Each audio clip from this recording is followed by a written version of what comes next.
حضور نے ارشاد فرمایا لکل شیء ثقالہ وثقالۃ القلوب ذکر اللہ، ہر شے کا زنگ کسی نہ کسی شے سے اترتا ہے، دل بھی زنگ آلود ہو جاتے ہیں، تو جب دل زنگ آلود ہو جائیں تو یہ اللہ تعالیٰ کے ذکر سے اترتے ہیں۔ ایک روایت میں آتا ہے دلوں کے زنگ تلاوت کلام مجید سے اترتے ہیں، اور وہ بھی اللہ تعالیٰ کا ذکر ہے، اور اس کا ذکر مختلف طریقوں سے کیا جائے اور اس کا نام مختلف انداز سے لیا جائے، یہ ساری وہ چیزیں ہیں جو دل کی میل کچیل، دل کی غلاستیں، دل کی گندگیاں اتار دیتی ہیں اور دل مصفہ اور شفاف ہو جاتا ہے۔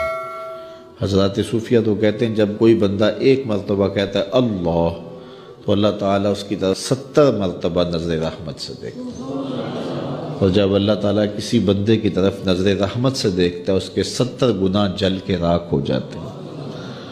تو اس لیے جب کوئی بار بار اللہ اللہ پکار رہا ہوتا ہے تو اللہ تعالیٰ کی رحمتوں کے سائے میں آ جاتا ہے، اور جب ذکر کر رہے ہوں تو اس وقت مکمل یکسوئی کے ساتھ اس کی طرف متوجہ ہونا چاہیے، جس کو پکار رہے ہیں اس کی طرف یکسوئی کے ساتھ توجہ ہو، اور وہی ذکر حقیقی ذکر ہے۔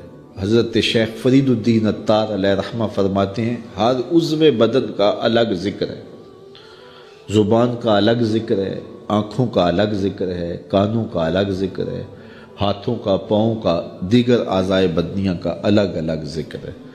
اللہ کی نشانیوں کو دیکھنا یہ آنکھ کا ذکر ہے، استماع قول حق یہ کان کا ذکر ہے، قرآن مجید کی تلاوت کرنا، اس کا نام لینا یہ زبان کا ذکر ہے، دکھیوں کی مدد کرنا یہ ہاتھ کا ذکر ہے، نیک مجالس کی طرف چل کے جانا، مسجد کی طرف سفر کرنا یہ پاؤں کا ذکر ہے۔ تو مختلف اعضائے بدنیاں کا مختلف ذکر ہے، اور ہر وقت جو ہے وہ ذکر کے اندر انسان لگا رہے اور رب کی یاد کے سائے میں اپنی زندگی گزارے۔ یہ اس کی روح کی غذا ہے جو اسے باہم پہنچتی ہے، پھر اس کی روح مرتی نہیں ہے، اس کی روح جو ہے وہ شاد اور آباد رہتی ہے، بیمار نہیں پڑتی، روح کے اوپر زنگ نہیں چڑھتا، وہ پاکیزہ اور مطہر رہتی ہے۔ تو مجھے اور آپ کو اپنی روح کا سامان کرنا چاہیے اور اللہ کا ذکر پوری یکسوئی کے ساتھ، پوری توجہ کے ساتھ، پورے انہماک کے ساتھ۔ ہمارے صوفیاء نقشبندیہ تو کہتے ہیں جب سالک کہے اللہ، تو جب یہ بندہ پکار رہا ہوتا ہے رب کو، تو رب بندے کی پکار کو سن رہا ہوتا ہے۔ یہاں ایک سوال بھی کیا جاتا ہے، کچھ لوگ ذکر مجرد پر یہ بات کرتے ہیں کہ جب آپ کہتے ہیں اللہ تو اس کے بعد کچھ نہیں کہتے، پھر کہتے ہیں اللہ، پھر کہتے ہیں اللہ، تو جب کسی کو پکارا جائے تو پھر اس کو غرض بھی بتائی جاتی ہے نا۔ آپ مجھے آواز دیں، میرا نام لے کے، تو میں متوجہ ہو جاؤں گا آپ کی طرف، تو پھر آپ مجھے کچھ کہیں گے نا کہ جناب ہم آپ کے پاس آئے ہیں ٹائم لینے کے لیے یا کوئی اور غرض کے لیے، کسی اور مقصد کے لیے، تو وہ آپ غرض بتائیں گے مجھے۔ تو اگر آپ مجھے آواز دیں، مجھے رضا ثاقب کہہ کے پکاریں اور میں آپ کی طرف توجہ پذیر ہو جاؤں، آپ پھر دوبارہ کہیں رضا ثاقب، تو میں پھر کہوں گا جی، آپ پھر کہیں، تو 2-3 بار کے بعد میں اکتا جاؤں گا کہ میاں بات بھی آگے کرو، مجھے پکار رہے ہو بار بار تو بتاؤ کیا کہنا ہے۔ تو کچھ لوگ اس پہ قیاس کر کے وہ کہتے ہیں جب پکارا جاتا ہے اللہ تو اس کے بعد تم اپنی غرض ہی بیان نہیں کرتے، پھر کہتے ہو اللہ، پھر کہتے ہو اللہ، تو کچھ کہو بھی نا۔ تو ہم اس کا جواب یہ دیتے ہیں کہ میں اس لیے پوچھتا ہوں کہ میاں کس لیے مجھے آواز دی ہے مجھے پتہ نہیں، اس لیے میں پوچھتا ہوں۔ لیکن جب بیٹا، بچہ ماں کو کہتا ہے امی، تو ماں کو پتہ ہوتا ہے اسے دودھ چاہیے، سردی لگ رہی ہے اسے لحاف چاہیے، اس نے واش روم میں جانا ہے، اس کی کیا ضرورت ہے۔ ماں کو پتر کی ضروریات کا پتہ ہوتا ہے، بیٹے نے صرف اتنا کہنا ہوتا ہے امی، آگے امی کو پتہ ہے اس کو کیا دینا ہے۔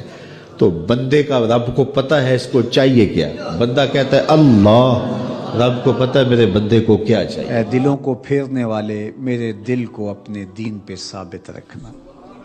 ام المومنین رضی اللہ تعالیٰ عنہ فرماتی ہیں کہ میں نے حضور علیہ السلام سے پوچھا کہ حضور اسلام لانے کے بعد بھی اس کی ضرورت ہے کہ یہ اللہ کی بارگاہ میں عرض کرے؟ تو آقا کریم نے ارشاد فرمایا کہ دل رحمان کی 2 انگلیوں کے درمیان ہے، وہ جس طرف چاہے پلٹ دے، بے نیاز ہے، تو اس لیے ہر وقت اس سے مانگنا چاہیے اللہ میرا دل سلامت رہے، دین پر قائم رہے۔ ورنہ ہم دیکھتے ہیں کتنے لوگ ہیں بظاہر اچھے ہوتے ہیں لیکن انجام بخیر نہیں ہوتا۔ انما الاعمال بالخواتیم، اعمال کا دار و مدار حسن خاتمہ پہ ہے۔ خاتمہ کیسا ہوتا ہے؟ حضرت سہل بن سعد الساعدی رضی اللہ تعالیٰ عنہ فرماتے ہیں کہ ایک غزوہ میں ایک مالدار شخص بڑی بے جگری سے لڑ رہا تھا، اس جرت سے لڑ رہا تھا کہ ہمارے دل میں آیا کہ کیا بات ہے۔ آقا کریم علیہ السلام نے دیکھا تو فرمایا جس نے اہل جہنم میں سے کسی کو دیکھنا ہو تو دیکھے۔ بڑی حیرت ہوئی۔ ایک صحابی کہتے ہیں میں اس کے پیچھے ہو گیا کہ حضور علیہ السلام نے جو فرمایا ہے کوئی وجہ ہوگی تو میں دیکھوں ماجرا کیا ہے۔ تو کہتے ہیں جب وہ لڑتے لڑتے زخمی ہو گیا تو اس نے اپنی ہی تلوار کو اپنے سینے میں یوں رکھ کر کے اپنا وزن اس اوپر ڈال دیا اور دو کندھوں کے درمیان سے تلوار ادھر نکل گئی اور یوں خودکشی کر لی۔ تو کہا کہ بندہ ساری زندگی نیکیاں کرتا ہے، لکھا ہوا غالب آ جاتا ہے اور پھر آخر اچھا نہیں اس کا رہتا۔ اور کتنے ایسے لوگ ہیں کہ جن کا ماضی بہت بھیانک اور برا تھا لیکن آخر ٹھیک ہو جاتا ہے۔ تو اس لیے ہمیشہ اللہ سے انجام بخیر کی دعا مانگو۔ یا مقلب القلوب ثبت قلبی علی دینک، اے دلوں کو پھیرنے والے ہمارے دلوں کو دین پہ ثابت رکھنا، کہیں ایسا نہ ہو کہ ہمارا انجام ٹھیک نہ ہو، انجام ہمارا ٹھیک ہونا چاہیے۔ حضرت ابی ملیکہ رضی اللہ تعالی عنہ فرماتے میں 30 اصحاب رسول سے ملاقات کی ہے، میں نے سب کو فکر مند پایا ہے انجام ٹھیک ہو جائے۔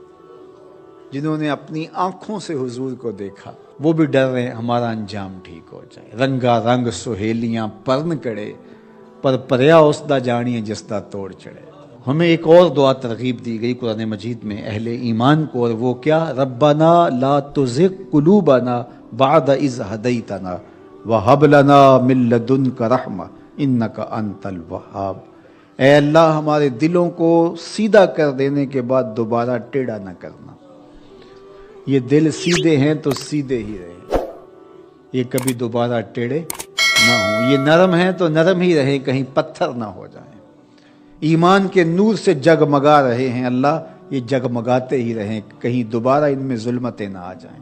لا تزغ قلوبنا بعد اذ ہدیتنا، ہمارے دلوں کو سیدھا کر دینے کے بعد دوبارہ ٹیڑھا نہ کر دینا۔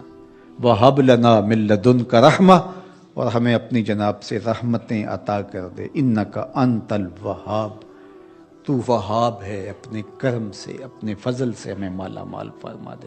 تو میری دعا ہے اپنے لیے سب سے پہلے اور آپ سب کے لیے اور اپنے جملہ دوستوں کے لیے، پیر بھائیوں کے لیے، سب ملنے والوں کے لیے کہ اے اللہ ہم سب کو ہمیشہ ثابت قدم دین پہ رکھنا، آخری ہچکی تیرے نام پہ آئے، تیرے محبوب کی غلامی میں آئے، ہم سب کا خاتمہ ایمان پہ۔